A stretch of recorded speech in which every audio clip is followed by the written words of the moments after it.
Hi viewers, welcome back to my channel. இன்னைக்கு நம்ம சேனல்ல செட்டிநாடு ஸ்பெஷல் சீப்பு சீடை எப்படி செய்யறதுன்னு பார்க்கலாங்க. இது ஒரு நல்ல டீ டைம் ஸ்நாக்ஸ்னு சொல்லலாம். சீப்பு சீடை ரொம்பவே டேஸ்டா இருக்கும். வாயில போட்டவே நல்லா கரையும். இது வந்து செட்டிநாடு ரெசிபீஸ்ல உங்களுக்கு ஸ்நாக்ஸ் ஐட்டம்ஸ்ல ரொம்பவே ஸ்பெஷல். வாங்க இது எப்படி செய்யறதுன்னு பார்க்கலாம். இதுக்கு செய்ய தேவையான பொருட்கள் இந்த லிஸ்ட்ல இருக்கிற மாதிரி எடுத்து வெச்சுக்கோங்க. இப்போ ஒரு பவுல்ல 1 கப் அரிசி மாவு, இது வந்து இடியாப்பம் அரிசி மாவு தான் நான் எடுத்திருக்கேன், இல்லைனா ஈர அரிசி மாவு எடுத்துக்கோங்க. அதோட 1/4 கப் பொட்டுக்கடலை மாவு, பொட்டுக்கடலையை மிக்சியில் அரைச்சி ஜலிச்சு எடுத்துக்கோங்க. 1 டேபிள் ஸ்பூன் உளுந்து மாவு, உளுந்தை லைட்டாக வறுத்து பொடிச்சு ஜலிச்சு எடுத்திருக்கேன். கொஞ்சமாக பெருங்காயத்தூள், இதோட இதுக்கு தேவையான அளவு உப்பு சேர்த்துக்கலாம். 1 டேபிள் ஸ்பூன் வெண்ணெயை உருக்கி சேர்த்துக்கோங்க.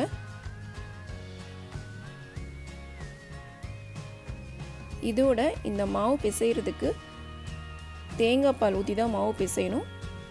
லைட்டான தேங்காய் பால் இருந்தாவே போதும், ரொம்ப திக்காக இருக்கணும்னு அவசியம் இல்லை. 1/2 கப் தேங்காய் பால் எடுத்துக்கோங்க. 1/2 கப்லேருந்து 1 கப் அளவுக்கு தேவைப்படும். அப்படி பத்தலைன்னா நீங்கள் தண்ணி கூட தெளிச்சிக்கலாம். நல்லா பிசைஞ்சு சாஃப்டான முறுக்கு மாவு பதத்துக்கு மாவு பிசைஞ்சிக்கோங்க. இப்போ இதில் உங்களுக்கு தேவைன்னா நீங்கள் எள்ளு கூட நம்ம சேர்த்துக்கலாம். ஆனால் நம்ம வந்து அச்சில் போட்டு பிழியும் போது அந்த எள்ளு சம்டைம்ஸ் மாட்டிக்கும், அதனால் வேணாம், நான் யூஸ் பண்ணலை.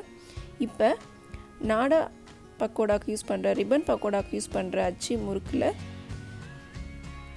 எண்ணெய் தடவி மாவு ஃபில் பண்ணிக்கலாம்.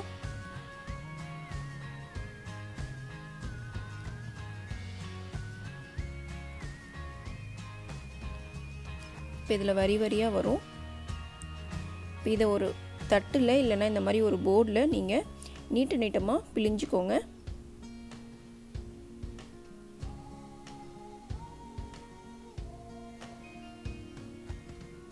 இப்போ இதை சின்ன சின்ன துண்டாக கட் பண்ணிவிட்டு ஏதாவது ஒரு மூடி இல்லைன்னா நம்ம கை விரலை யூஸ் பண்ணியே இந்த மாதிரி ரிங்காக நம்ம வந்து இதை சுற்றிக்கணும். இந்த மாதிரி மோதிரம் மாதிரி நமக்கு வந்து வட்ட வட்டமாக சீடையை வந்து நம்ம ரெடி பண்ணிக்கணும்.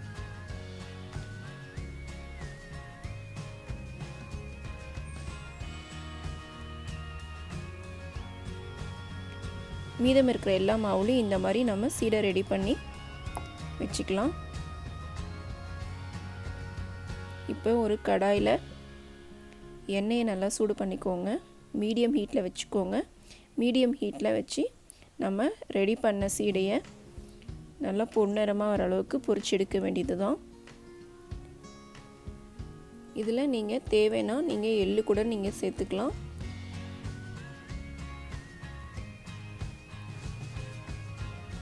இடியாப்ப மாவு இல்லைன்னா நல்லா ஈர அரிசி மாவை நல்லா பதமாக நீங்கள் ஜலிச்சு எடுத்து அதுலேயும் செய்யுங்க, ரொம்பவே நல்லாயிருக்கும்.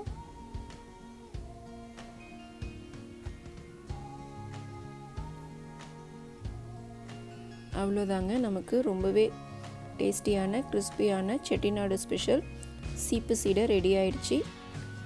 இதே மாவை யூஸ் பண்ணி நீங்கள் முறுக்கு செஞ்சாலும் ரொம்பவே டேஸ்டியாக இருக்கும். ட்ரை பண்ணி பாருங்கள். இந்த சீப்பு சீடை ரெசிபி உங்கள் எல்லாத்துக்கும் ரொம்பவே பிடிச்சிருக்கும்னு நினைக்கிறேன். இந்த வீடியோ பற்றின கமெண்ட் பண்ணுங்கள், லைக் பண்ணுங்கள், ஷேர் பண்ணுங்கள். இது வரைக்கும் என் சேனலை சப்ஸ்கிரைப் பண்ணாதவங்க சப்ஸ்கிரைப் பண்ணுங்கள். கூடவே இருக்க பெல் பட்டனை ப்ரெஸ் பண்ணுங்கள். தேங்க்யூ ஃபார் வாட்சிங். See you, bye bye.